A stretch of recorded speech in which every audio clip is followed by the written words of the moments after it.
think that's a step that's missed, where it's Hmm. the financial abuse, and I think maybe it doesn't get as much attention as maybe the other Hmm. forms, right? Like physical abuse, you can see the Yes. scars, the damage, right?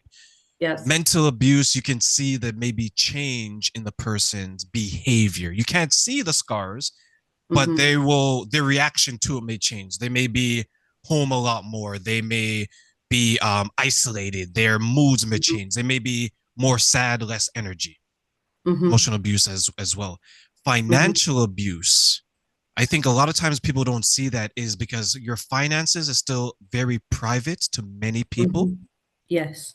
right? Yes. And ultimately, at the beginning of that relationship, obviously things were good, you know? So I felt responsible in that relationship then in connection. So all the way through our relationships, I was working three jobs, because ultimately, your bills have to be paid, you have to look after yourself. So I felt responsible. I think that was part of what, to some degree, kept me there in connection to my value base. That I knew that when I left, this person would not have a home, did not have financial security. So, though everything that had gone on and how bad that was, I still felt responsible to some degree. And women in general will score a lot higher on those things when it comes to the personality test, right? Like when it comes to the agreeableness, the nurturing, more so than men. So I think that's why you have women, they get trapped that way, where it's like, okay, I'm capable of taking care of this person. If I leave them, there won't be someone else, but there is someone else to take care of them. One, there's themselves, right? Hmm.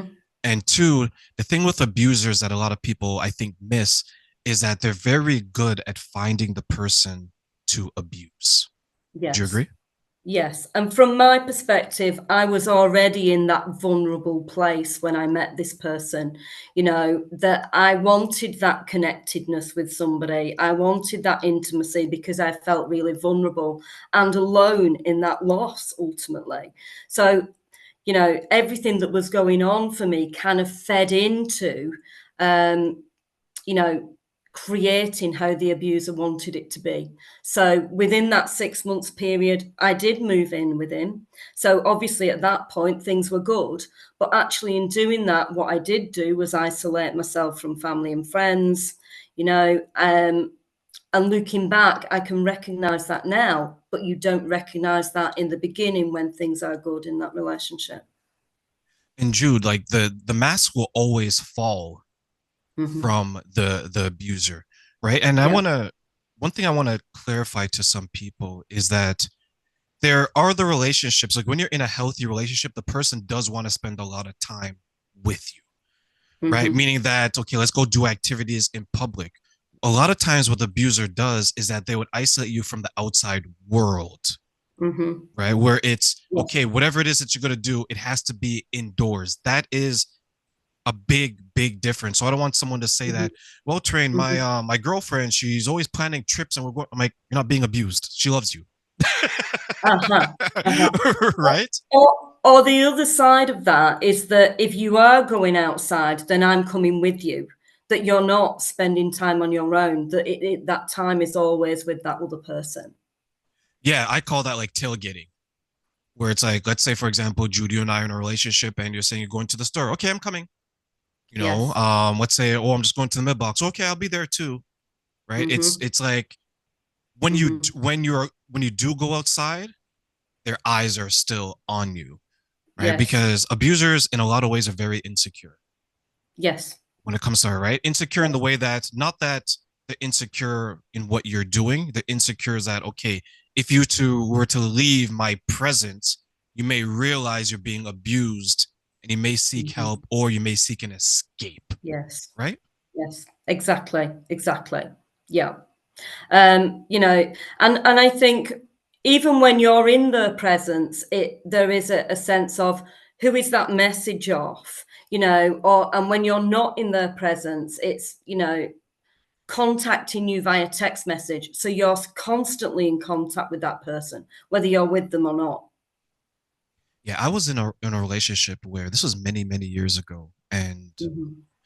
I was fortunate enough to realize what was going on, but it did take me some time. And what I Mhm. realized is that this person, their phone was an extension of themselves. So when they were in constant contact with me, it was like their hand was on me. I was like, okay, Mhm. I know where he is, Mhm. right? But for me, I'm such a routine person Mhm. where it was kind of unusual. But looking back, it's like, okay, I go to work. After work, you know what? I come home, I get some Yes. eat, then I go to the gym. Yeah. That makes it very easy for the abuser because once they understand your routine, they're like, okay, Mhm. I know Trey's going to be here during this time, Mhm. there during this time, and the Yes. expectation is that he's going to be home around 9 p.m. Now, if Yeah. 9 p.m. comes around and he's not home, oh my God, what is he Mhm. doing? And Right? I think for me, it was, I will take you to work. I will pick you up from work, which sounds lovely, doesn't it? Someone's going to take you to work, they're going to pick you up from work, they're looking after you. But actually, the other side of that coin is I know where you are. I'm controlling where you are.